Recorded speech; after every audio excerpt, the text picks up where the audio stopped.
ان اللہ وملائکتہ یصلون علی النبی یا ایہا الذین آمنوا صلوا علیہ وسلموا تسلیما الصلاة والسلام علیک یا سیدی یا رسول اللہ وعلی آلک واصحابک یا حبیب اللہ الصلاة والسلام علیک یا سیدی یا خاتم النبیین وعلی آلک واصحابک یا رحمة للعالمین مولاي صل وسلم دائما ابدا على حبیبک خیر الخلق کلہم منزہ عن شریک فی محاسنہ فجوہر الحسن فیہ غیر منقاسم محمد تاج رسل اللہ قاطبۃ محمد صادق الاقوال والکلم محمد ذکرہ روح لانفسنا محمد شکرہ فرد علی الامم رب صلی وسلم دائما ابدا علی حبیبک خیر الخلق کلہم۔ اللہ تبارک و تعالی جل جلالہ وعم نوالہ واتم برہانہ وعظم شانہ وجل ذکرہ وعز اسمہ کی حمد و ثناء اور حضور سرور کائنات مفخر موجودات زینت بزم کائنات دستگیر جہاں غم گسار زماں سید سروراں حامی بے کساں قائد المرسلین خاتم النبیین احمد مجتبیٰ جناب محمد مصطفیٰ صلی اللہ علیہ وآلہ وصحابہ وبارک وسلم کے دربار گہربار میں ہدیہ درود السلام عرض کرنے کے بعد السلام علیکم ورحمۃ اللہ وبرکاتہ۔ رب ذوالجلال کے فضل اور توفیق سے ماہ ربیع الاول شریف کے نہایت ہی پاکیزہ لمحات میں آج ہماری گفتگو کا موضوع ہے محبت رسول صلی اللہ علیہ وسلم کے اصول۔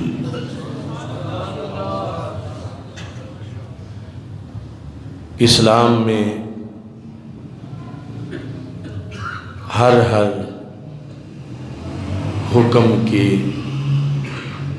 ضوابط اور اصول ہیں، پھر جو جس قدر زیادہ لازم اور ضروری امر ہے اس کے پھر زیادہ اہم اصول ہیں۔ محبت رسول صلی اللہ علیہ وسلم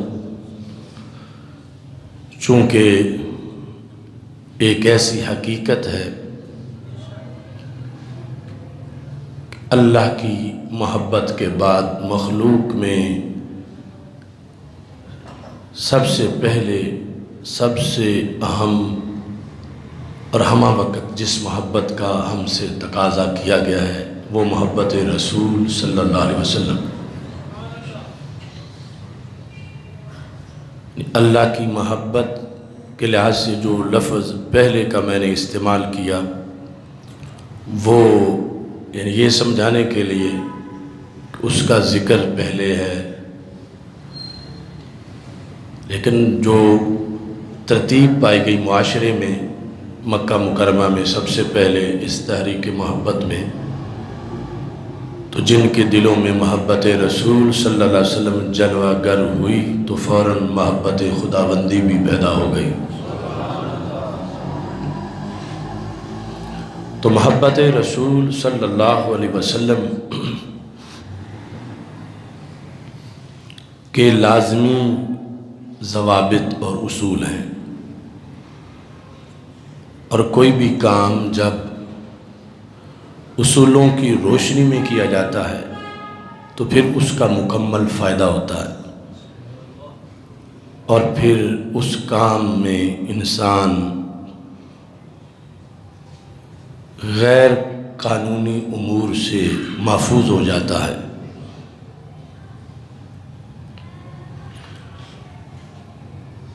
محبت الہی کے جہاں اصول ہیں وہاں محبت رسول صلی اللہ علیہ وسلم کے بھی اصول ہیں،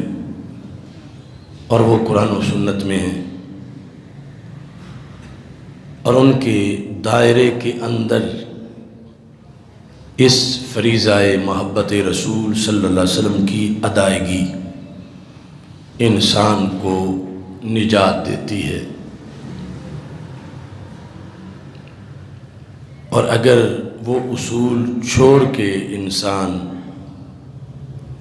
فریضہ محبت ادا کرنا چاہے تو پھر نقصان بھی ہو سکتا ہے۔ محبت رسول صلی اللہ علیہ وسلم میں سب سے پہلا اصول یہ ہے کہ رسول اکرم صلی اللہ علیہ وسلم پر ایمان لایا جائے، یعنی آپ کا کلمہ پڑھا جائے، آپ کو نبی اور رسول مانا جائے، آپ کو آخری نبی مانا جائے، اور پھر آپ جو لے کے آئے ہیں اللہ کی طرف سے قرآن، اسلام، احکام،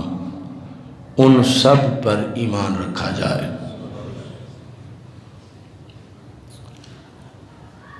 اس بات کی اس لیے ضرورت ہے کہ اگر کوئی شخص رسول اکرم صلی اللہ علیہ وسلم سے پیار کا دعویٰ کرے،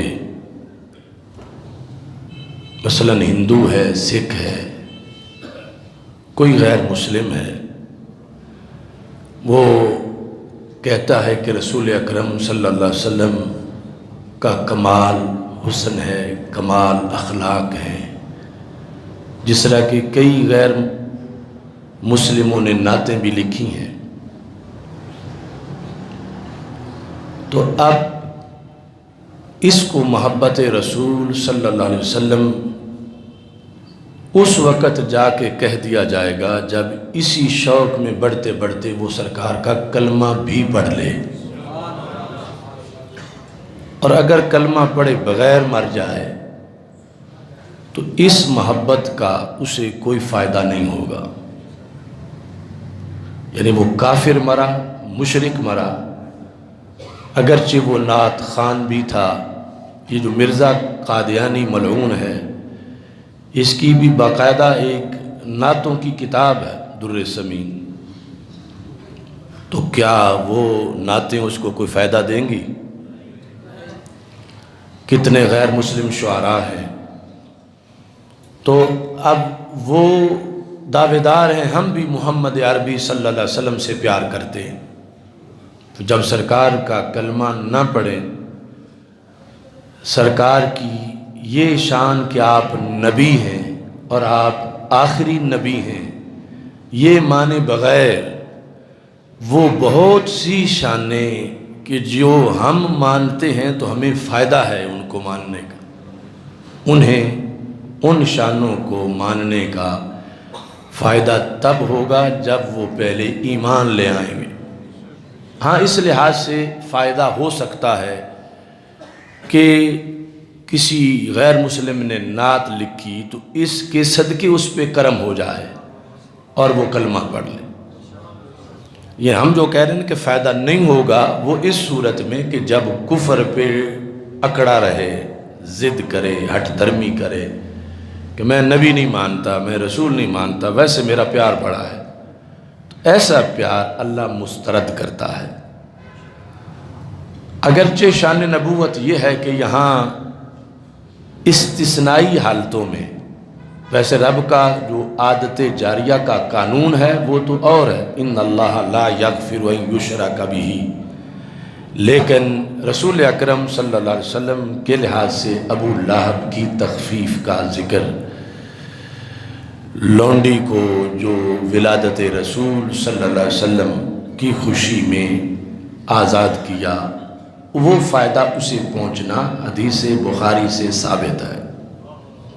یعنی وہ ایک استثنائی قانون ہے۔ لیکن عام جو اللہ کا رائج دستور ہے مطلقاً، وہ ان اللہ لا یغفر ان یشرک بہ، کہ جس نے شرک کیا، کفر پہ مرا، اسے اس کے اعمال فائدہ نہیں دیں گے، کیونکہ یہ نیکی کا میٹر چلتا ہی تب ہے جب پہلے بندہ ایمان لے آتا ہے۔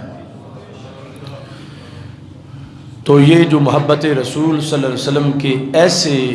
دعوے دار ہوں، ان کے لحاظ سے یعنی یہ بات ذہن میں رکھنی چاہیے کہ وہ محبت جو وہ کر رہے ہیں اصول کے مطابق نہیں کر رہے۔ اصول یہ ہے کہ محبت کرو اور سب سے پہلے انہیں نبی تسلیم کرو،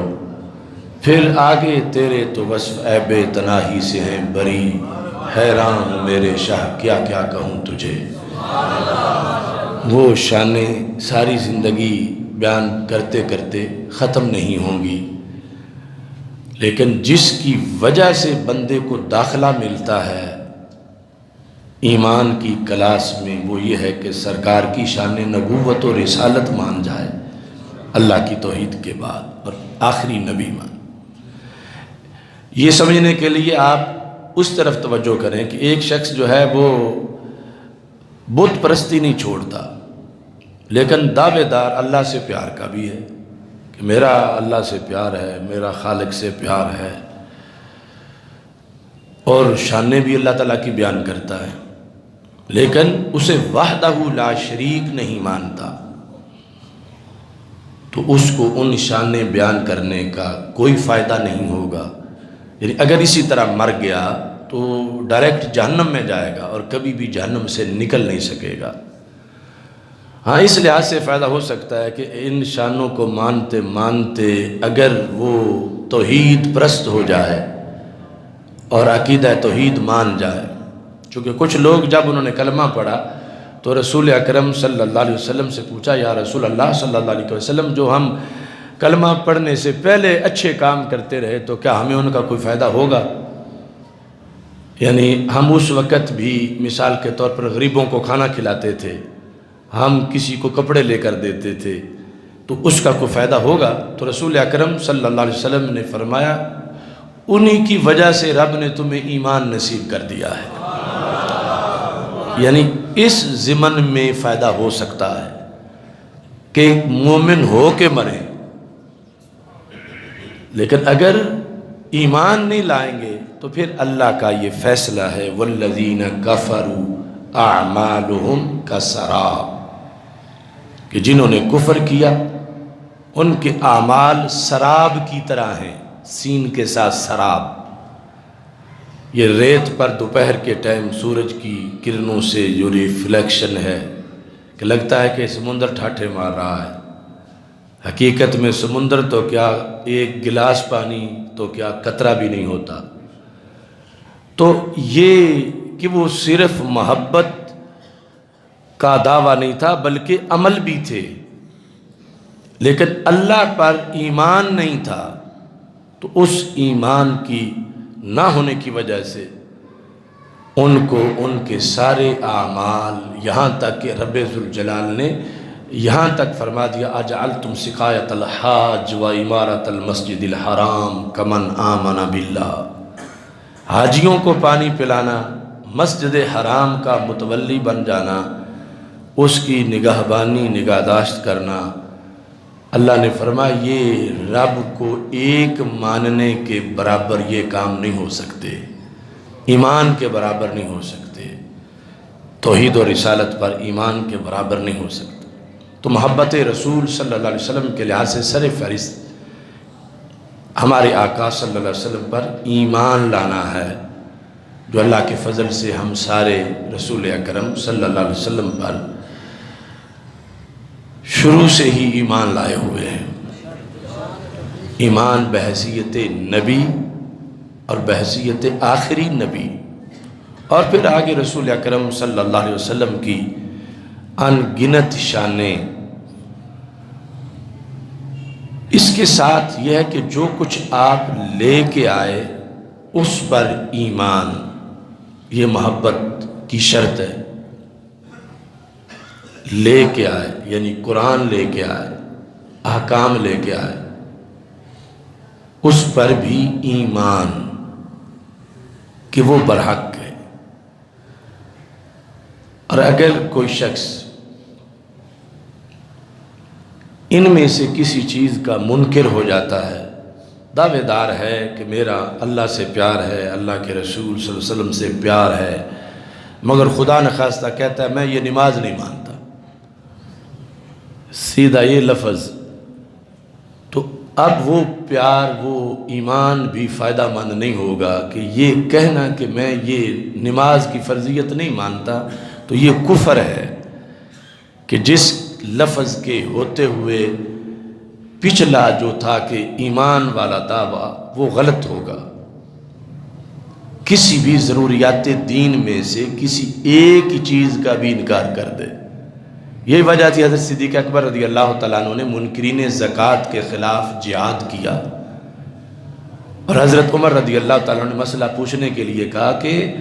میں نے تو خود رسول پاک صلی اللہ علیہ وسلم سے جو سنا ہے کہ جو لا الہ الا اللہ محمد الرسول اللہ صلی اللہ علیہ وسلم پڑھ لیتا ہے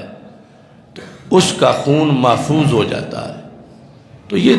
جہاد بالسیف قتال فی سبیل اللہ، یہ تو کافروں کے خلاف ہوتا ہے۔ تو امیر المومنین آپ کوئی نرمی کریں، یہ لوگ کلمہ گو ہیں، یہ لوگ نمازی ہیں، یہ روزے رکھتے ہیں، یہ حج کے منکر نہیں، صرف انہوں نے زکوٰۃ کا انکار کیا ہے،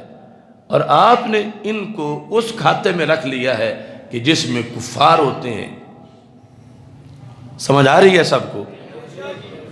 تو حضرت صدیق اکبر رضی اللہ تعالی عنہ نے قسم اٹھا کے کہا واللہ لأقاتلن من فرق بین الصلاۃ والزکاۃ، خدا کی قسم ہے میں ایسے لوگوں کے خلاف وہی جہاد کروں گا کفار والا جو کفار کے خلاف کیا جاتا ہے۔ کون؟ جو نماز زکوٰۃ میں فرق کر رہے ہیں، یعنی یہ کہتے ہیں نماز تو فرض ہے زکوٰۃ فرض نہیں، یہ ان کا کلمہ غیر معتبر ہو چکا ہے، ان کی نمازیں نہیں رہی، ان کی نمازوں کے حوالے نہ دو مجھے، چونکہ انہوں نے ضروریات دین میں سے ایک چیز کا انکار کر دیا۔ ایک تو یہ ہے نا کہ غفلت سے ادا نہ کرنا، جس طرح کسی نے مسلمان ہے آج معاذ اللہ زکوٰۃ ادا نہیں کرتے لیکن مانتے ہیں، تو مسلمان تو ہیں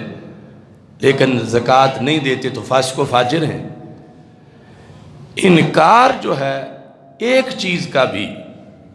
وہ سرکار کے ساتھ محبت کے دعوے کو ختم کر دیتا ہے اور ایمان کے دعوے کو ختم کر دیتا ہے۔ انکار فرائض میں سے، ضروریات دین میں سے۔ تو حضرت صدیق اکبر رضی اللہ تعالی عنہ بلا وجہ پہلے نمبر پہ نہیں تھے، ان کی صلاحیتیں ہی پہلے نمبر والی تھیں کہ حضرت عمر جن کو اس امت کا محدث اور صاحب الہام کہا گیا ہے، جو تجویز دیں تو آیات کا نزول ہو جائے، لیکن سرکار دو عالم صلی اللہ علیہ وسلم کے وصال کے بعد یہ جو کرنٹ ایشو تھا اس پر کہتے ہیں یا امیر المومنین ارفق بالمومنین، نرمی کرو، مومنوں کے ساتھ نرمی کرو، یہ کیا کرنے لگے ہو کہ کلمہ گو ہیں اور آپ کہتے ہو کہ ان کے سر اتارنے ہیں۔ تو حضرت صدیق اکبر رضی اللہ تعالی عنہ نے جو وضاحت کی، یہ ساری حدیث کی کتابوں میں مکالمہ موجود ہے، وہ وضاحت اتنی جامع تھی اور اس قدر یہ فتویٰ پورے دین کے لیے مرکزی حیثیت اختیار کر گیا کہ حضرت عمر رضی اللہ تعالی عنہ اپنے عہد خلافت میں جب کہاں سے کہاں تک اسلامی سلطنت فتوحات بڑھا کے لے گئے، آپ فرماتے ہیں مجھے ابو بکر صدیق رضی اللہ تعالی عنہ کا اگر ایک دن مل جائے اور ایک رات مل جائے اور میری زندگی بھر کی ساری نیکیاں لے لی جائیں، صرف ان کا ایک دن اور ایک رات مجھے ملے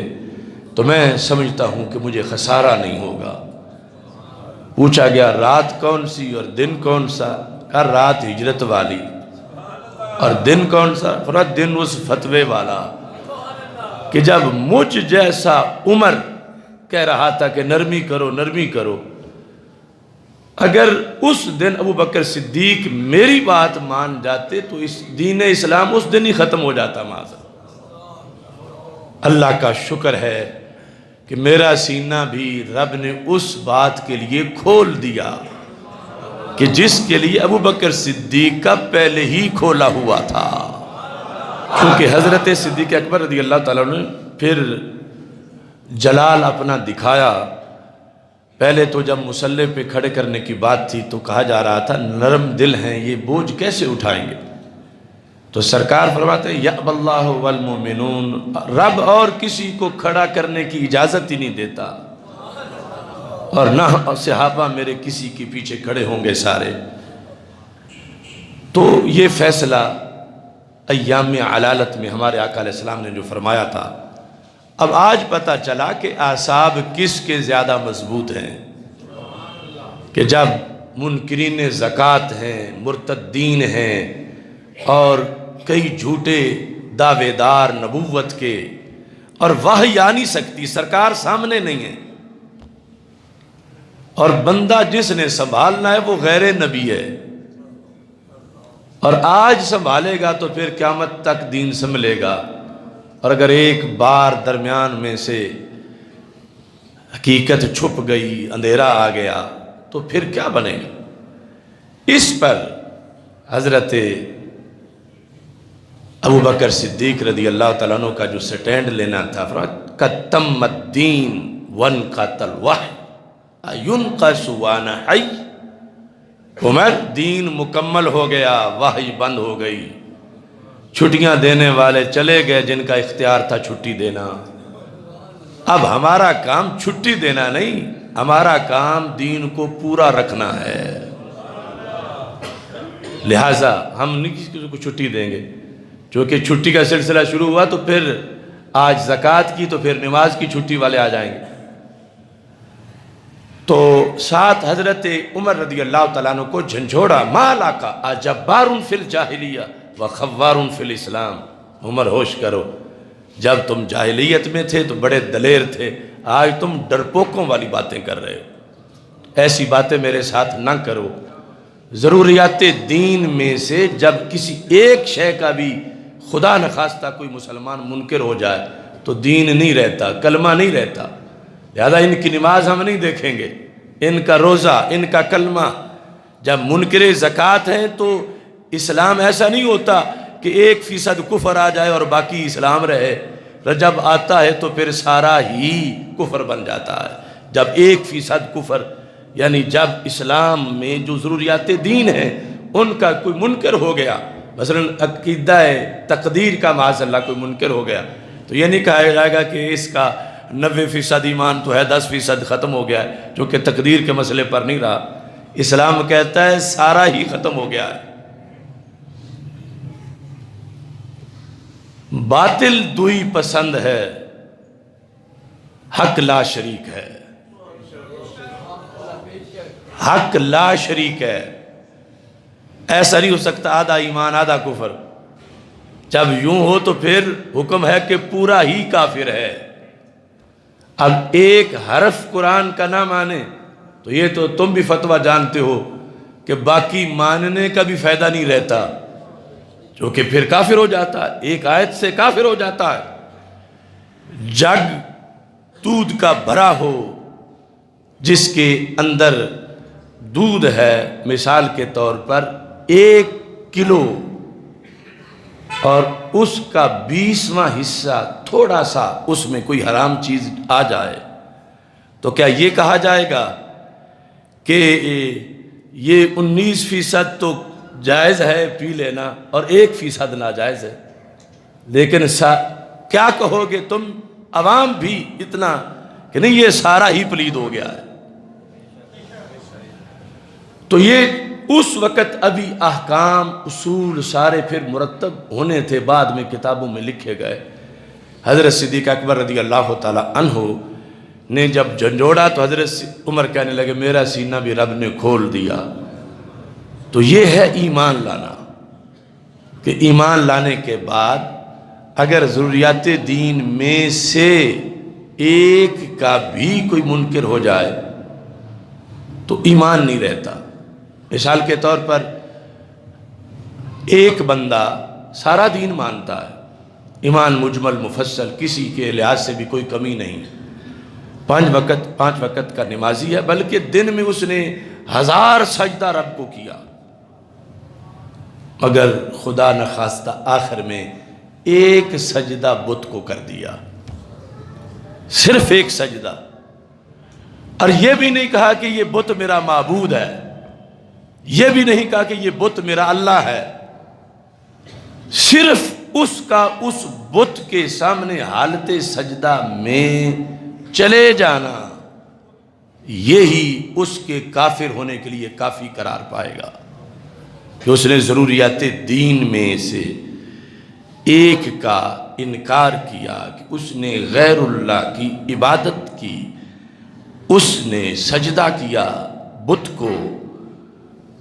اعلیٰ حضرت فاضل بریلوی رحمۃ اللہ علیہ نے اپنی مشہور زمانہ کتاب تمہید ایمان میں اس مثال کو ذکر کیا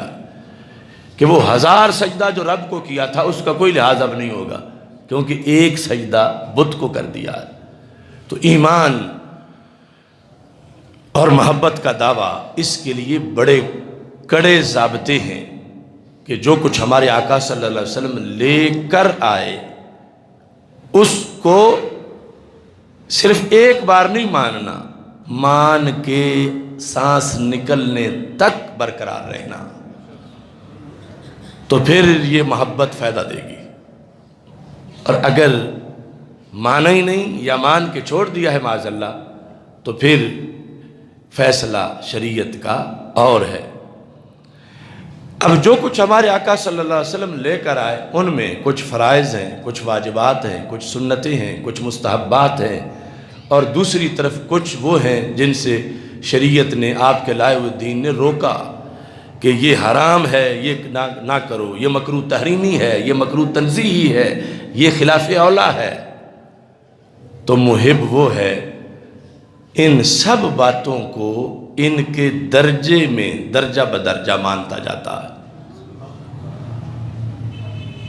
مانتا ہے. آگے پھر مزید بڑا محب ہے تو عمل بھی کرتا ہے، لیکن اگر ماننے میں ہی ناکام ہو گیا، مان ہی نہیں سکا، تو پھر بھی مسلمان شمار نہیں ہوگا. جس طرح کہ وہ زکوٰۃ کی ایک مثال آپ کے سامنے رکھی. تو یہ سارے اعمال جو ہیں ان کے اندر محبت رسول صلی اللہ علیہ وسلم کی قبولیت کی شرطیں ہیں. محبت رسول صلی اللہ علیہ وسلم عام انداز میں یہ ہے کہ اپنے آپ کو، اپنی پسند کو، اپنی چوائس کو رسول اکرم صلی اللہ علیہ وسلم کی پسند کے تابع کر دینا، کہ اب میری مرضی نہیں، مرضی میرے آقا صلی اللہ علیہ وسلم آپ کی چلے گی. تو ایسے میں اگر ایک چیز، ویسے تو زکوٰۃ فرائض میں تھی تو ترک پر نہیں، انکار پر کفر کا فتویٰ آ گیا امیر المومنین کا. نماز کے انکار پر یہ ہوگا کہ بندہ دین سے نکل گیا، لیکن اگر سستی سے اس نے نہیں پڑھی تو پھر فاسق فاجر بنا، اگرچہ مسلمان ہی رہا، لیکن اگر ان احکام میں سے وہ کسی کی توہین کر ڈالے تو وہ اگرچہ سنت کی ہی کرے تو پھر بھی مسلمان نہیں رہتا. یعنی یہ محبت رسول صلی اللہ علیہ وسلم کا فائدہ ہونا کہ اس کو جنت ملے، جنت میں بلند مقام ملے، یہ تو بعد کی بات ہے. اگر محبت کے دعوے کے ہوتے ہوئے اس نے شاعر اسلام میں سے کسی کی معاذ اللہ توہین کر ڈالی یا کسی بھی سنت کو ہلکے انداز میں بیان کیا۔ مثال کے طور پر یہ جو داڑھی مبارک ہے یہ شریعت میں ہے واجب، یعنی اس کا جو درجہ ہے وہ درجہ سنت کا نہیں، درجہ واجب کا ہے۔ اس کو سارے فقہا نے واجب لکھا ہے اور کہا سنت اس کو اس لیے کہتے ہیں کہ ثابت بالسنہ ہے، کہ جس طرح عید کی نماز ویسے واجب ہے لیکن عید کو سنت کہہ دیا جاتا ہے کہ سنت میں ذکر ہے، سنت سے ثابت ہے۔ تو اب ایک ہے داڑھی رکھنے کی سعادت نہ حاصل کر سکنا، لیکن ایک ہے داڑھی کی توہین کرنا۔ تو علماء علم عقائد نے لکھا کہ اگر سنت کی بھی کوئی توہین کرے تو پھر بھی مسلمان نہیں رہتا، یعنی کہ فرض کی توہین سے ہی یا انکار سے، سنت کی توہین سے اسے بتایا گیا کہ یہ رسول اکرم صلی اللہ علیہ وسلم کی سنت ہے، تو وہ آگے کوئی ایسا جملہ بولتا ہے داڑھی کے بارے میں کہ جو نازیبا ہے، تو اب اگرچہ اس نے خود بھی رکھی ہوئی ہو تو پھر بھی اس جملے سے کہ اس نے سنت رسول صلی اللہ علیہ وسلم کی توہین کی ہے، صرف یہ نہیں اور بھی کوئی سنت ہو تو اس کے لحاظ سے یعنی شریعت کہے گی اس کو محبت رسول علیہ السلام کا فائدہ نہیں ہوگا، کیونکہ اس نے شاعر اسلام کی یا سنت کی بے ادبی کر ڈالی ہے۔ اس سلسلہ کے اندر جو مزید احتیاطیں ہیں ان میں یہ ہے کہ محبت رسول صلی اللہ علیہ وسلم کا جو گریڈ ہے اس کی آئینی حیثیت میں بندہ شک و شبہ کا مریض نہ ہو، یعنی اس انداز میں کہ کوئی کہے کہ اللہ کی محبت تو فرض ہے لیکن یہ تو اللہ کے رسول صلی اللہ علیہ وسلم میں محبت تو ہے لیکن فرض کے درجے کی نہیں ہے، یہ فرق ہے۔ یعنی جو کوئی کرے ایک محبت کو فرض کہے جو اللہ کی محبت ہے اور اللہ کے رسول صلی اللہ علیہ وسلم کی محبت کو نفل قرار دے رہا ہو تو اس نے اس ضابطے کا انکار کیا جو ضابطہ قرآن میں بھی ہے اور حدیث میں بھی ہے۔ چونکہ محبت رسول صلی اللہ علیہ وسلم کا یہ ضابطہ بھی ذہن میں رکھو کہ سرکار 100 میں سے 1% کا کروڑواں حصہ بھی محتاج نہیں ہماری محبت کے، کہ ہم سرکار سے محبت کریں تو سرکار کو کوئی فائدہ ہے؟ جن سے رب محبت کرنے والا ہو، ازلی ابدی دائمی ہر گھڑی، جسے نہ نیند آتی ہے نہ بیمار ہوتا ہے، نہ چھٹی کرتا ہے نہ دورے پہ جاتا ہے، نہ بیماری نہ موت، وہ جس ذات کو اپنا حبیب بنا لے اس محبوب کو اور کسی محبت کی کیا ضرورت ہے؟ لہذا محبت رسول صلی اللہ علیہ وسلم کی شرطوں میں سے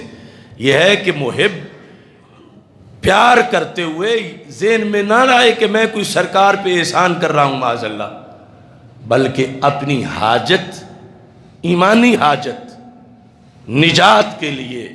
یہ سمجھتا ہو کہ یہ ضروری ہے۔ وہ جہنم میں گیا جو ان سے مستغنی ہوا، ہے خلیل اللہ کو حاجت رسول اللہ کی صلی اللہ علیہ وسلم۔ اس نقطہ نظر میں محبت کے لحاظ سے وہ محبت کرے کہ یہ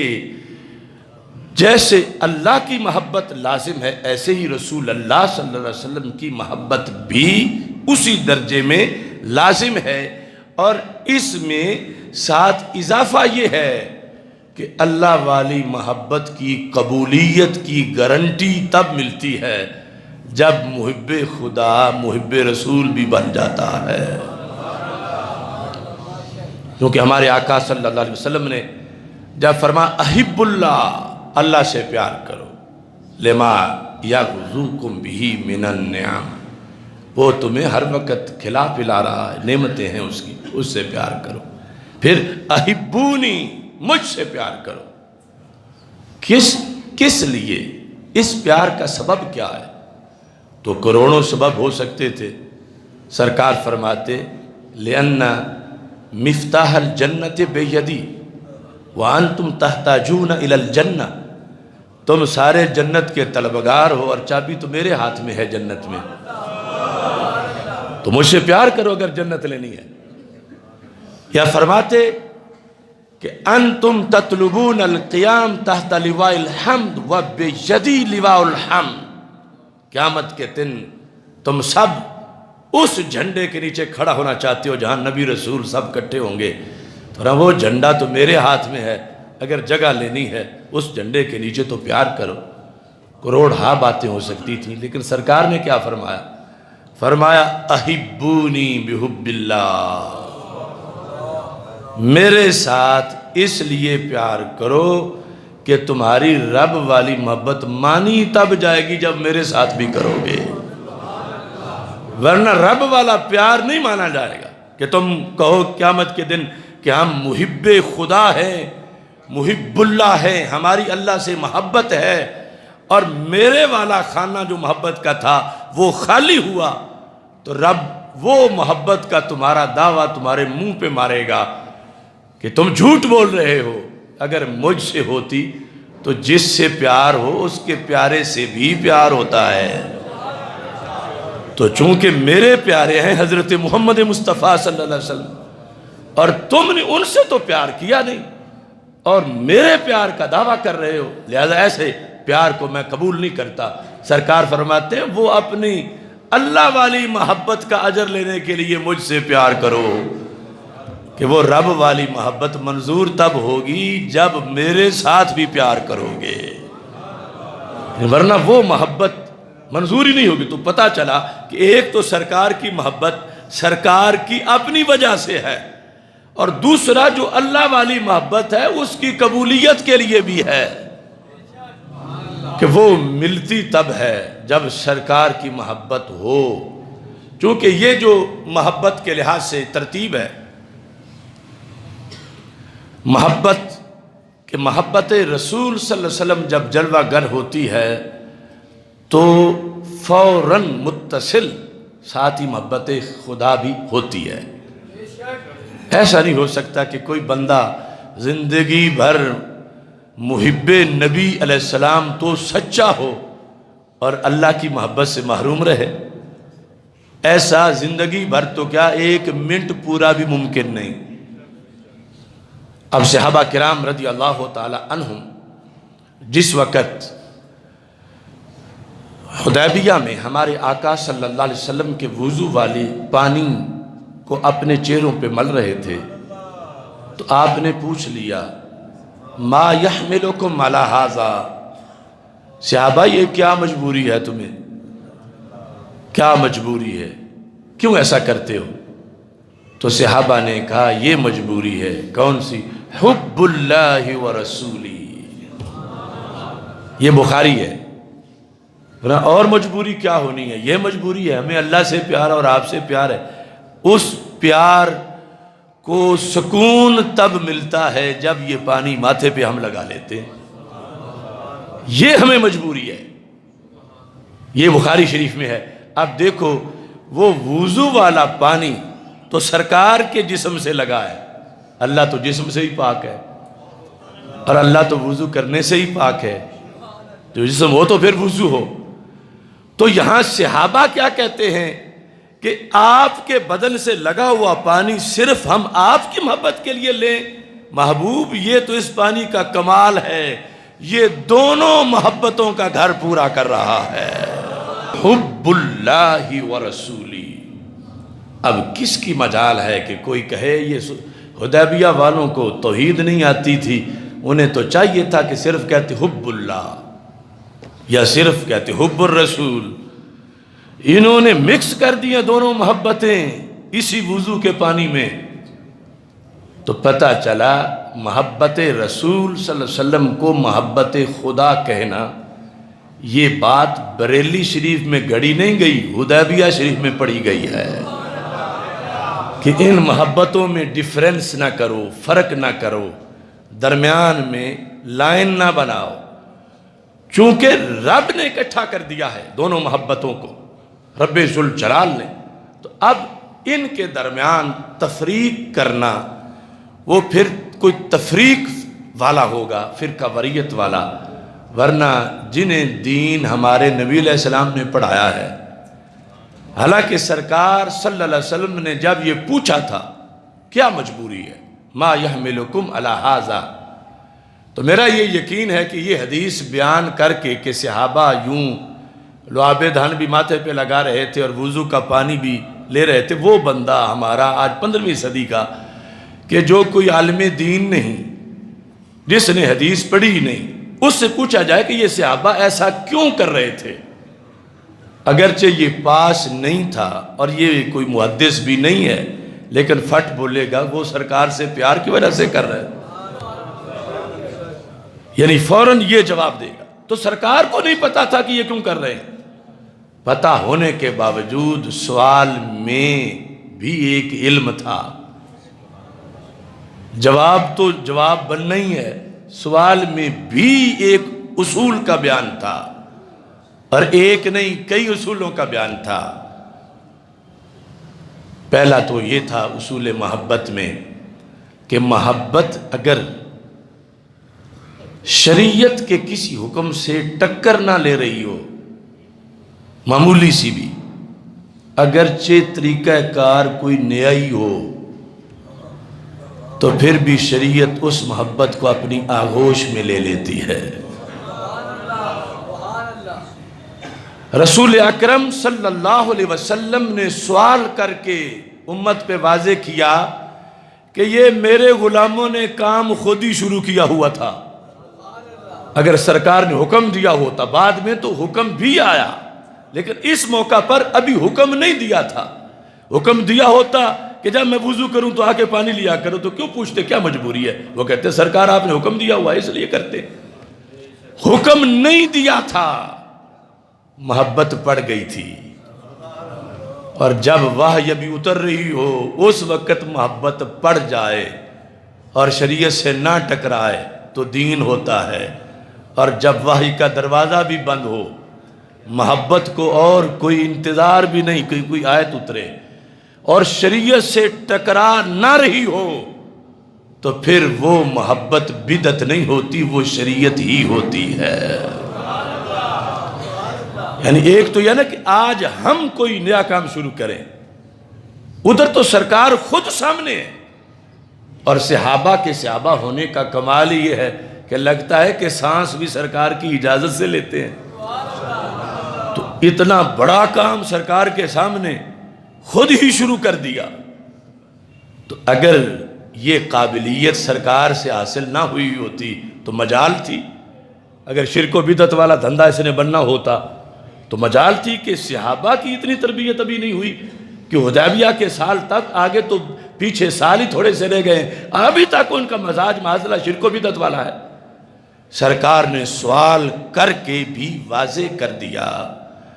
کہ یہ کام انہوں نے خود شروع کیا ہے، میں نے نہیں کہا۔ آگے جواب ان کا سننا، جب وجہ بتاتے ہیں تو پھر سمجھ لینا اس بیس پر نیا کام اگر کوئی کر لے، اگر وہ شریعت سے ٹکرا نہ رہا ہو تو اسے بدعتی نہ کہنا، اس کو حدیبیہ والا سنی قرار دے دینا۔ اور دوسرا یہ واضح کروانا مقصود تھا کہ اس سے لوگ تو یہی سمجھیں گے نا کہ یہ نبی کے دیوانے ہیں، محبت رسول صلی اللہ علیہ وسلم ہے، لیکن انہیں یہ نہیں پتا کہ یہ ہی محبت خداوندی بھی ہے۔ یعنی عوام میں اگر عام طور پر ایک بندہ نعت پڑھ رہا ہے تو کوئی یہ کہے گا کچھ اللہ کی شان بھی بیان کرو، تو وہ شان یقیناً بیان کرنی بھی ہے، لیکن کیا نعت اللہ کی شان نہیں ہے کہ جس اللہ نے اتنی عظمتیں ایک انسان کو دے دیں، جن کے بنائے ہوئے حبیب کی یہ شان ہے، بنانے والے رب کی شان کیا ہوگی؟ اور اس کی مستقل اوقات بھی ہیں، لیکن یہ پارٹیشن کرنا کہ یہ بریلوی جو ہیں یہ نبی والے ہیں اور ہم اللہ والے ہیں، تو حدیبیہ والوں سے سرکار نے اس لیے پوچھا کہ دنیا کو پتہ چلے جو نبی والے ہوں وہی اللہ والے بھی ہوتے ہیں۔ یہ تو سوال کی حکمت ہے کہ سوال کیوں کیا، آگے جواب کی حکمتیں کیا ہوں گی؟ جواب جب صحابہ نے دیا حب اللہ و رسولی، حب اللہ و رسولی، دونوں محبتیں اس کے پیش نظر، اب دونوں محبتیں مثلا اگر کہیں اس طرح ہوتا کہ حضرت صدیق اکبر رضی اللہ تعالیٰ عنہ اور رسول پاک صلی اللہ علیہ وسلم وضو کر رہے ہوتے اور کچھ لوگ حضرت صدیق اکبر کا پانی لے رہے ہوتے، کچھ رسول پاک صلی اللہ علیہ وسلم کا لے رہے ہوتے یا دونوں طرف سے لے رہے ہوتے اور کہتے کہ محبوب آپ کی محبت اور ابو بکر صدیق کی محبت ہمیں مجبور کر رہی ہے، چونکہ دونوں ذاتیں سامنے ہیں۔ اللہ تو جسم سے ہی پاک ہے، کہتے ہیں حب اللہ و رسولی، سامنے آپ ہیں لیکن یہاں وہ رب کی محبت ہے کہ پہلے نام ہی رب کا لے رہے ہیں، حب اللہ و رسولی، اللہ اور اللہ کے رسول صلی اللہ علیہ وسلم کی محبت نے ہمیں مجبور کیا۔ اب یہاں یہ بھی تو تبصرہ ہو سکتا تھا جو آج مثال کے طور پر آپ کوئی برکت اور تبرک کے لیے اس طرح سرکار کے منہ مبارک کو چوم رہے ہوں، یا جو آثار بالیقین ثابت ہیں، غار حرا، غار ثور، ان کی برکت کے لحاظ سے آپ جا رہے ہوں، تو کوئی کہے جس طرح کہ وہاں سپیشل کھڑے کیے گئے ہیں کہنے والے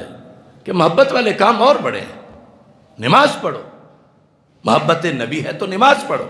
محبت نبی ہے تو روزہ رکھو، محبت نبی ہے تو طواف کرو۔ اب ہمیں اس پر اعتراض نہیں، جن چیزوں کا نام لیا جا رہا ہے ان کی سب کی ضرورت ہے، لیکن میں پوچھتا ہوں یہ جو حدیبیہ والے تھے کیا یہ نمازی نہیں تھے؟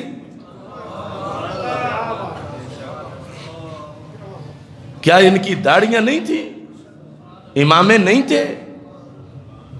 تو سرکار نے کیوں فرمایا کہ ان کاموں میں کیا پڑا ہے صحابہ، چھوڑو یہ باتیں، میری محبت نماز میں ہے، نماز پڑھو۔ تو سرکار دو عالم صلی اللہ علیہ وسلم نے ان کے جواب کو قبول کیا، کیونکہ نماز میں کمی نہیں ہے، روزے میں کمی نہیں ہے، وہ ساری چیزیں ہیں۔ تو پتہ چلا ان سب کچھ کے ہوتے ہوئے بھی کہ بندہ نمازی بھی ہو، حاجی بھی ہو، روزے دار بھی ہو، کتنا کامل ہو، پھر بھی صحابی تو نہیں نہ بن سکتا۔ اور ادھر صحابی کھڑا ہے، اور وہ صحابی کے جن کے ایک منٹ کا مقابلہ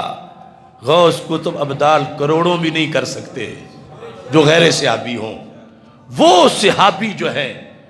ان کو تلاش ہے کہ نماز، روزہ، حج، زکوٰۃ سب میں محبت نبی تو ہے، لیکن یہ اپنی ایک لذت ہے اس کی کہ سرکار کا وضو کا پانی ہم ماتھے پہ لگا رہے ہیں اور اس کو لے رہے ہیں، اور دربار وہ ہے جن سے بڑا کوئی شریعت کا محافظ نہیں ہو سکتا۔ تو آج یہ تانے کس کی اتھارٹی ہے کہ وہ مسلمانوں کو دے کہ یہ سارا نصاب مکمل کرنے والے بھی اس کام کے لیے آگے خود نکل گئے اور سرکار نے ان کی تصدیق فرما دی اور پھر ہمیں اصول بھی دے دیا۔ تو اس بنیاد پر یعنی جو محبت کے اتھینٹک اصول قرآن و سنت سے ثابت ہیں، یہ ان میں سے ایک اصل ہے کہ جس کا اظہار اس حصے میں حدیث میں ہو رہا تھا۔ آگے یہ موضوع بہت لمبا ہے اور کئی خطبات جمعہ میں ہم ڈیفرنس بیان کریں گے، کہاں جائز ہے کہاں ناجائز ہے، چونکہ شریعت حفاظت کرتی ہے، حفاظت ہر چیز کی، محبت خداوندی کی حدیں ہیں، کس لحاظ سے کیا ہے۔ مثلا کوئی کہے کہ میری مرضی ہے، میں اللہ کا محب ہوں، میں مرضی ہے میں کہوں گا کہ میرے رب کا جسم ہے، معاذ اللہ، تو ہم کہیں گے ہم روکیں گے تجھے، تمہاری مرضی نہیں ہے، محبت اللہ کی شریعت کے تابع ہے، اور شریعت کہتی ہے کہ اس کا جسم نہ مانو، محبت کرو مگر یہ نہ کہو کہ اس کا جسم ہے، چونکہ جس کا جسم ہو وہ حادث ہوتا ہے، جو حادث ہو وہ فانی ہوتا ہے، اور جو فانی ہو وہ اللہ نہیں ہوتا۔ تو ہر جگہ یہ اصول اور ضابطے ہیں۔ تو یہ بہت اہم موضوع ہے، انشاءاللہ اس کو مزید آگے بہت اس کے احکام ہیں وہ بیان کریں گے انشاءاللہ۔ اتوار کے دن 12 ربیع الاول شریف کی شام کو پیپلز کالونی میں جو ہمارا سالانہ اجتماع ہوتا ہے، میلاد مصطفیٰ صلی اللہ علیہ وسلم کانفرنس، چوک کے اندر، یہ 7 گراؤنڈ کے جو چوک ہے مین پیپلز کالونی کا، میلاد مصطفیٰ صلی اللہ علیہ وسلم چوک، اس کے اندر نماز عشاء کے فوراً بعد کانفرنس ہوگی، اور اس میں آپ سب حضرات کو شرکت کی میری طرف سے خصوصی دعوت ہے کہ اس میں بر وقت تشریف لائیں، کیونکہ وہ ساری رات کا کوئی پروگرام نہیں ہوگا بلکہ صرف 2-3 گھنٹے جاری رہے گا۔ اس کے بعد کہ دیگر پروگرام ہیں، بالخصوص جو چوک میلاد مصطفیٰ صلی اللہ علیہ وسلم شہر میں ہے، جہاں مولانا صاحبزادہ محمد داؤد رضوی صاحب اس کی میزبانی کرتے ہیں، تو وہ رات گئے تک جاری رہتا ہے۔ تو یہ اس سے پہلے یہاں سے ختم کر کے پھر ہم وہاں بھی انشاءاللہ شرکت کریں گے۔ تو یہ آپ حضرات کو دعوت ہے۔ حالات حاضرہ کے لحاظ سے ربیع الاول شریف کا مقدس مہینہ، وہ قوم جو آج تک ہم سے میلاد کے لیے 2 گھنٹے بیٹھنے کی دلیلیں ڈھونڈتے رہے، یا 15 منٹ کی محفل میلاد کی دلیلیں پوچھتے رہے کہ چوک میں بیٹھ جاتے ہو کہ محفل میلاد ہو رہی ہے، آج وہ دھرنا دیے بیٹھے ہیں دین سمجھ کے۔ لا دینیت کا نہیں، کہتے دین نے حکم دیا ہم دھرنا دیں، تو جو دین انہیں دھرنا دلواتا ہے وہ دین انہیں میلاد کیوں نہیں منواتا؟ جس دین میں دھرنا دینا وقت کا جہاد ہے، کہ بار بار دھرنا دینے والوں کو مجاہد قرار دیا جا رہا ہے،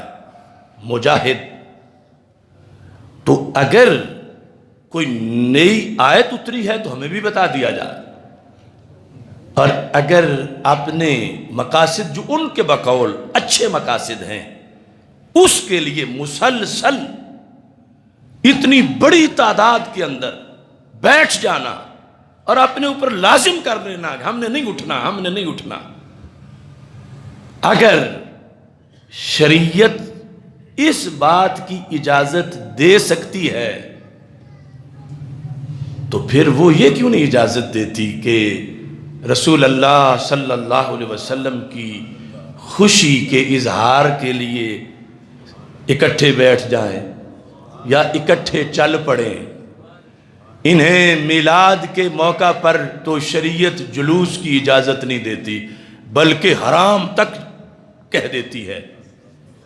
تو وہ شریعت نہیں، وہ گندی طبیعت ہے۔ میلاد کا جھنڈا ہو تو ان کے لیے موت کا سامان آ جائے کہ دیکھو جی یہ تو ساری شاہراہوں پر میلاد کے جھنڈے لگا دیتے ہیں، ہمارے گھروں پر بھی لگا دیتے ہیں، ہمارے گھروں کے سامنے لگا دیتے ہیں۔ تو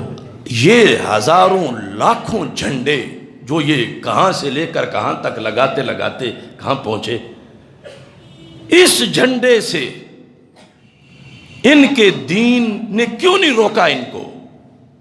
فضول خرچی کہہ کے روک دیتا، اس بیس پہ روک دیتا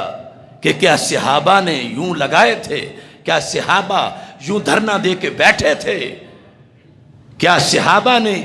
یہ مطالبات کیے تھے جو تمہارے مطالبات ہیں؟ تو کسی چیز کا بھی جواب نہیں، لیکن دین پھر بھی ہے۔ تو میں کہتا ہوں وہ تمہارا دین ہے اور یہ ہمارا دین ہے۔ اس دین کے پیچھے دیوبند ہے اور اس دین کے پیچھے محمد عربی صلی اللہ علیہ وسلم ہیں، اور آگے بھی ان کا چہرہ ہے۔ اور یہ پاکستان کے سیکورٹی اداروں کے لیے بہت لمحہ فکریہ ہے کہ جس دیوبند نے پاکستان بنانے کی تحریک کو خلاف شریعت قرار دیا تھا، اس دیوبند کے نعرے آج اسلام آباد میں کہ سرفراز و سر بلند دیوبند دیوبند کیوں لگ رہے ہیں؟ اس پاکستان کو تو وہ نام بھی حرام سمجھتے تھے، اور آج بھی اس لیے مودی کے ساتھ بیٹھے ہیں۔ تو یہ لمحہ فکریہ ہے کہ اتنا بڑا بھارتی ایجنڈا اسلام آباد کے ساتھ جا کے کھڑا ہو جائے۔ ہمارا مطالبہ ہے کہ ان کی رشتہ داری کی تحقیق کی جائے۔ بھارت کا ایجنڈا، اب دیکھو تحریک پاکستان کا ہر مردود اس کنٹینر پہ ہے، وہ اسفندیار ولی ہو یا محمود اچکزئی ہو، یہ قائد اعظم کو گالیاں دینے والے، یہ تحریک پاکستان کے دشمنوں کی اولاد، یہ سارے کنٹینر پہ کھڑے ہو کے آج کیا لینا چاہتے ہیں پاکستان سے؟ کیوں انہیں یہ وقت یاد آیا؟ بلا وجہ نہیں چمن کی تباہیاں، کچھ باغباں ہیں برق و شرر سے ملے ہوئے۔ آج ہے کہیں ذکر کشمیر کا، اور ادھر انہوں نے تو اس کو آگے بانٹ بھی لیا ہے، کشمیر کے حصے کر کے، وہ جو اس کی حیثیت تھی سٹیٹ والی ختم کر کے آگے انتظامی عہدیدار اپنے بنا دیے۔ اور پھر خطرے کی بات یہ ہے اور لمحہ فکریہ ہے، حکمران ٹولے کے لیے اور یہ دھرنا مظاہرین کے لیے اور افواج پاکستان کے لیے کہ بھارت نے بھارت کا نیا نقشہ جاری کر دیا ہے، یو این اے کو اکڑتے ہوئے کسی کی قراردادوں کا کوئی لحاظ نہیں رکھا، اور اس نئے نقشے میں انہوں نے بھارت کے اندر آزاد کشمیر دکھا دیا ہے، بھارت کے اندر گلگت کو دکھایا ہے، بھارت کے اندر بلتستان کو دکھایا، مقبوضہ والا تو قصہ ہی ختم ہو گیا، ادھر وہ پیش قدمی کر رہے ہیں اور ادھر یہ دھرنا کھیل رہے ہیں۔ حکمران اس میں خوش ہے، ٹھیک ہے، وہ جو مجھے روز کہتے تھے کہ جہاد کا اعلان کرو، ان کی بات تو دب گئی ہے نا، وہ جو کشمیر کی بیٹیاں چیخ رہی تھیں وہ تو چیخیں سنائی نہیں دے رہی، چلو اتنا تو فائدہ ان کا ہے۔ اور یہ اس لیے کہ جو تعلق ہے اپنا بڑوں کے ساتھ وہ نبھا رہے ہیں۔ کل والے بیٹھے تھے گاندھی کے قدموں میں، اور آج کا وہاں کا جمعیت علماء ہند کا بڑا مودی کے ساتھ بیٹھا ہے، اور اس کا دوسرا روپ یہاں کشمیر کو دفن کرنے کے لیے فاتحانہ اپنے کامیابیاں مل گئی ہیں۔ تو میں کہتا ہوں اگر مسئلہ کشمیر کو دفن کرنا کامیابی ہے تو یقیناً تجھے مل گئی ہے۔ مسئلہ کشمیر کو دفن کرنا یہ کامیابی ہے تو میں مانتا ہوں یہ تجھے مل گئی ہے، اور اگر کسی اور کو جو ملت کا بھلا ہو، جو قوم کا بھلا ہو، تو وہ تو بڑی دور کی بات۔ رات بھی میری راولپنڈی تقریر تھی، اس کے میں نے ایک فارمولہ پیش کیا ہے حکومت کو اور دھرنا مظاہرین کو، اہل دھرنا کو، اور یہ اس ملک کی غالب اکثریت اس فارمولے پر اللہ کے فضل سے موجود ہے اور گواہی بھی دے گی۔ اب وہ فضل الرحمن جس کو یہ ثابت کرنے کی ضرورت نہیں کہ اس کے پیچھے کون ہے، اگر دھرنے میں طالبان کے جھنڈے لگ گئے ہیں، 8 لوگوں پر کیس بھی ہوا، اخبارات میں چھپا، تو طالبان کے پیچھے ہندوستان کا ہونا تو سب کو پتا ہے، تو آگے فضل الرحمن ہے، پیچھے طالبان اور اس کے پیچھے ہندوستان، اور اس کا اپنا لب و لہجہ کیا ہے جب اس سے پوچھا جائے کہ بھارت نے بڑا ظلم کیا ہے، کہ اتنا بڑا ظلم کہ کشمیر کو 370 آرٹیکل ختم کر کے اپنے ساتھ ملا لیا ہے، بہت ظلم کیا ہے، پوری دنیا اس پر آواز بلند کرے، وہ کہتا ہے یہ کون سا ظلم ہے، ہم نے بھی تو فاٹا ساتھ ملایا ہوا ہے۔ یہ جو بول کے منہ سے کہے تو اب اس کے بارے میں کسی گواہی کی ضرورت ہے کہ اس کے اندر کیا بولتا ہے؟ یہ جواب دیتا مودی، لیکن مفتی محمود کا بیٹا کیوں دے رہا ہے مودی والا جواب، جو کہ غلط ہے، صحیح نہیں کہ فاٹا کی پاکستان سے حیثیت وہ نہیں ہے کہ جو کشمیر کی انڈیا کے لحاظ سے، وہ فاٹا ہمارا حصہ ہے، ہم اس کو ان کی مرضی سے یا جس طرح آئینی طور پر اس کو ساتھ ملائیں۔ اس کو تم کفارہ قرار دے رہے ہو اس کا کشمیر چلا جائے۔ اور اگر کہا جائے کہ انڈین آرمی بڑا ظلم کر رہی ہے، درندے ہیں، خونخوار بھیڑیے ہیں، کشمیریوں کو قتل کر رہے ہیں، خون بہ رہا ہے، عزتیں لٹ رہی ہیں، تو آگے سے یہ حضرت صاحب کیا کہتے ہیں؟ تو وزیرستان میں ہماری آرمی نے بھی تو آپریشن کیا تھا، درب ادب ہم نے بھی کیا۔ کہاں کشمیر کے مسلمانوں پہ بھارتی آرمی کے کتوں کا ظلم، اور کہاں وزیرستان میں خونخوار دہشت گردوں سے بچاؤ کے لیے پاک آرمی جو خون اپنا چھڑک کے امن قائم کر رہی تھی، وہ آپریشن، کوئی کمپیریزن بنتا ہے بات کا؟ اور یہاں سے دیکھنا چاہیے کہ کوئی کس سٹیشن سے بول رہا ہے۔ ہم اس ملک کی غالب اکثریت اہل سنت و جماعت میلاد مصطفیٰ صلی اللہ علیہ وسلم کے تقدس کے پیش نظر یہ مطالبہ کرتے ہیں کہ یہ دھرنا کھیل ختم کیا جائے، اور اس کا ایک آسان اور پوری ملت کے لیے مفید قرآن و سنت کے مطابق ایک حل ہے کہ دھرنے والے بھی یہ کہہ سکیں کہ ہم کچھ لے کے گئے ہیں، اور حکومت بھی کہہ سکے جو وہ چاہتے ہیں کہ استعفیٰ ہم نہ دیں۔ اگرچہ اس میں کچھ عقل ہوتی اس ڈیزل میں، تو اس کا موقع تھا، اس کو کہتا کہ تو وزیر اعظم ہے تو تیرا کام ہے اعلان جہاد کر، اور نہ کرتا تو یہ کہتا پھر نکل۔ اس نے تو اس کو خود سیف رستہ دیا ہوا ہے۔ ہم نے یہ مطالبہ پیش کیا ہے کہ دونوں دھڑے اس معاہدے پر صلح کر لیں، اتفاق کر لیں دھرنا ختم کرنے کے لیے۔ دھرنے والے اپنے ذاتی مفادات کے چکر میں نہ رہیں، وزارتیں اور جو کچھ اندرون خانہ ہو رہا ہے یا کرپشن کا چھپاؤ، وہ نہیں ہوتا، وہ نہ ہو۔ ادھر وہ حکمران ٹولہ جو ہے،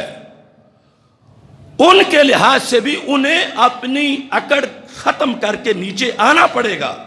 اس فارمولے کے مطابق، اور یہ بھی کچھ لے کے جائیں گے۔ وہ بھی جو بچانا چاہتے ہیں بچا سکیں گے۔ وہ یہ ہے کہ کل مقبوضہ وادی میں افواج پاکستان کو کشمیریوں کی نجات کے لیے عملاً بھیجنے کا اعلان کرنے پر دھرنے کے خاتمے کا اعلان کر دیا جائے۔ اس سے ساری قوم بھی خوش ہو جائے گی، اور یہ دھرنا گروپ کے گناہ سارے دھلیں گے نہیں۔ وہ پہلے بھی اور 8 سالہ چیئرمین شپ جو تھی کشمیر کمیٹی کی، لیکن کچھ نہ کچھ رہ جائے گا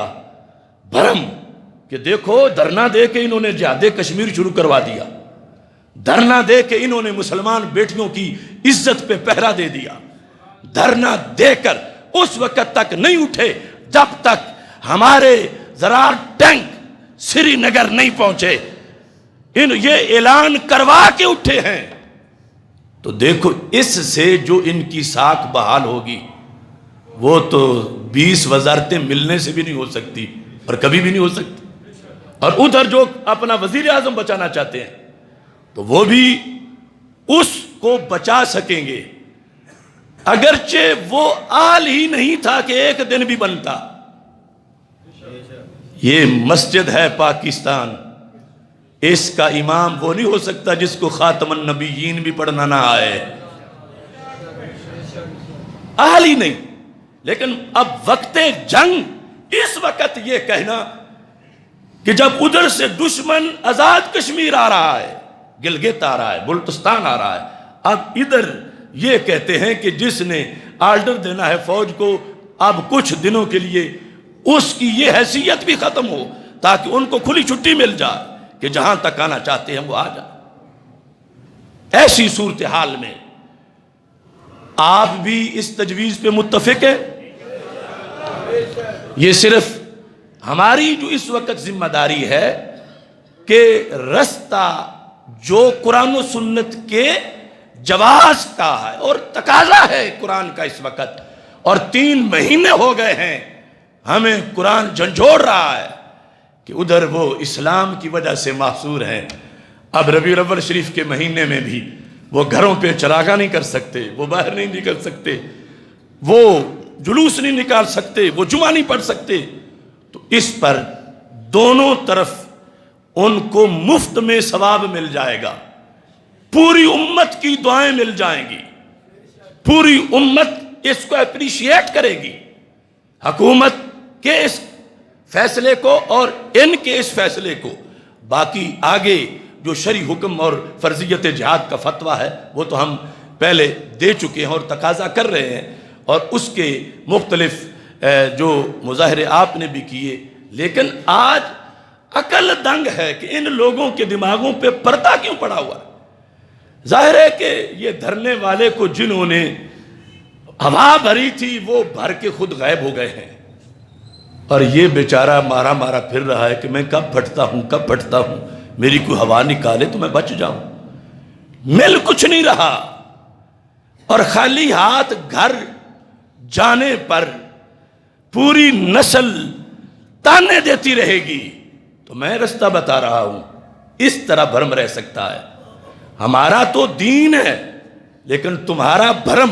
رہ جائے، اگرچہ تمہارے بڑے ناراض ہو جائیں دیوبند میں، لیکن ملت خوش ہو جائے گی کہ اس وجہ سے دیکھو انہوں نے دھرنا چھوڑ دیا ہے کہ پاکستان کے وزیر اعظم نے اعلان کر دیا ہے کہ ہم کشمیر کی صرف اخلاقی مدد نہیں، ہم عسکری طور پر وہاں داخل ہو رہے ہیں، اور ہم خود توڑیں گے سری نگر کا وہ لاک ڈاؤن، اور ہم مسلمان بچیوں کی آہوں کو سنتے ہوئے ہم نے اعلان جہاد کر دیا ہے۔ تو تاریخ میں بھی نام لکھا جائے گا اس طرح کا کہ جس طرح مسلمان حکمرانوں کا ہوتا ہے، اور یہ ساری صورتحال بھی کور ہو جائے گی۔ قیامت کے دن کا ہمارا جواب بھی بن جائے گا کہ قرآن جو کہتا ہو مَا لَكُمْ لَا تُقَاتِلُونَ فِي سَبِيلِ اللَّهِ وَالْمُسْتَضَعَفِينَ مِنَ الرِّجَالِ وَالنِّسَاءِ وَالْوِلْدَانِ، یہ ساری صورتحال جو ہے یعنی کام ایک ہوگا، دھرنا بھی ختم، ان کے اخراجات بھی بچ جائیں، ان کے معاملات بھی بچ جائیں، اور ساری قوم بھی ریلیف لے، میلاد کا تقدس بھی بحال ہو جائے، ادھر کشمیریوں کی بھی سکھ کا سانس مل جائے، قبر بھی روشن ہو، اور قیامت کے دن کا جواب بھی بن جائے، تو اس سے بڑا کامیاب فارمولہ اور کیا ہو سکتا ہے۔ اللہ تعالیٰ سب کو ہدایت کی توفیق عطا فرمائے۔